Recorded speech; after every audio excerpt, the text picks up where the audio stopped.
En este pequeño tutorial vamos a hablar de lo que la idea de percentiles y su cómo sirve para clasificar. Un percentil da una serie de datos, un percentil tanto por ciento, el que quieras, por ejemplo yo voy a hablar del percentil 20%.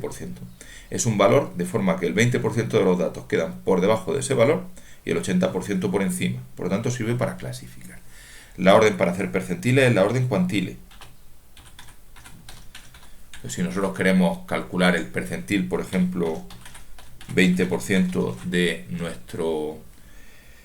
nuestra altura, lo que tenemos que decir es cuáles son los datos, lo vamos a hacer para la altura, e indicar qué percentil queremos. 20% lo podemos escribir como 20%, lo podemos escribir como 0,2.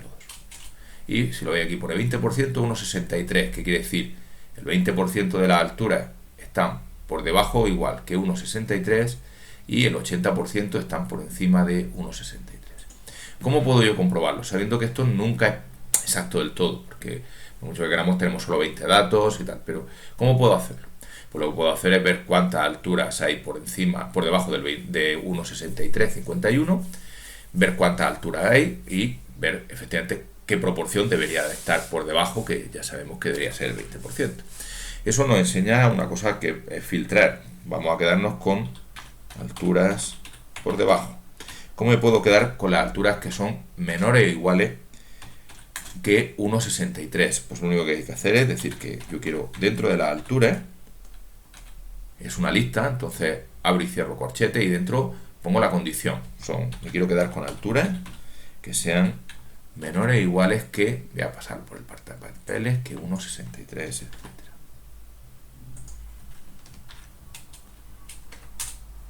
Vale, entonces estas son las que hay por debajo. ¿Qué proporción de alturas estarán por debajo? Pues la proporción de alturas que estarán por debajo son casos favorables partido por casos posibles.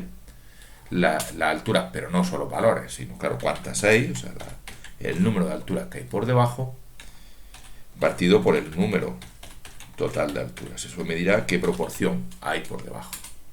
Claro que dice 0,2, no sale nunca exacto y es porque el número de datos es pequeño. Y por lo tanto, pues exactamente si llega o no llega, se puede siempre afinar a ver si el problema es del menor o del menor igual. Ya veis que se queda con lo mismo y el problema es esto de precisión, porque hay muy pocos datos. Cuando tiene bastantes datos, no esperéis precisión si hay pocos, pero si hay muchos, pues sí que se nos quedaría muy bien.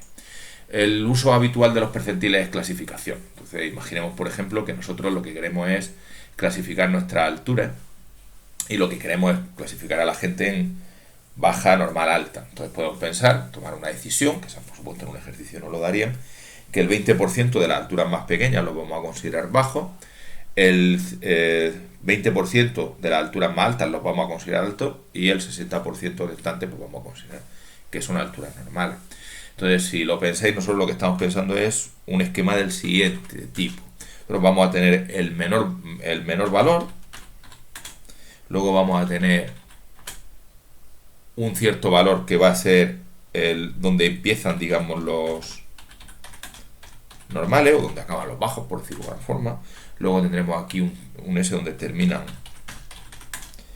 los normales. Y finalmente pues tendremos la altura más grande. Este es mi esquema de clasificación. Cualquiera que caiga entre el menor y donde empiezan los normales lo considero bajo. Cualquiera de aquí lo considero normal. Cualquiera de aquí lo considero alto. ¿Cómo puedo yo conseguir estos 4 valores? De hecho, 2 de ellos los conocemos. Son el valor más pequeño y el valor más grande, pero yo de paso los voy a calcular. Lo que voy a hacer es calcular percentiles. Entonces, bueno, pues voy a calcular percentiles y de paso a ver cómo calcular más de uno de una vez. Por supuesto son percentiles de la altura. Y vamos a calcular más de uno. Si queremos calcular más de uno, en vez de como aquí que puse 20%, lo que voy a hacer es pasarle una lista de valores. ¿Dónde empiezan? Pues el primero en el 0%. Entonces, 0. ¿Dónde empiezan los normales? En el 20%. ¿Dónde acaban los normales? Tal y como lo hemos puesto nosotros, hemos dicho de palabra, en el 80% para que este 20% sean los más altos. ¿Cuál será el último? Pues el 100%. Entonces este esquema me está diciendo, oye, el menor el 0%, empieza la normal en el 20%, termina la normal en el 85%, terminan todos en el 100%. Si yo hago esto, me salen estos valores que son los que a mí me interesan. cualquier altura que esté entre 1,5906 y 1,6351 considero que es bajo, cualquiera entre 1,6351 y 1,7739 considero que es la altura normal, y cualquiera que esté por encima de 1,7739 y por supuesto llegando hasta 1,951, que es el más alto, pues considero que es el de altura alta. Bueno, pues aquí hemos visto cómo hacer percentiles y cómo interpretarlos, que quizás es lo más interesante.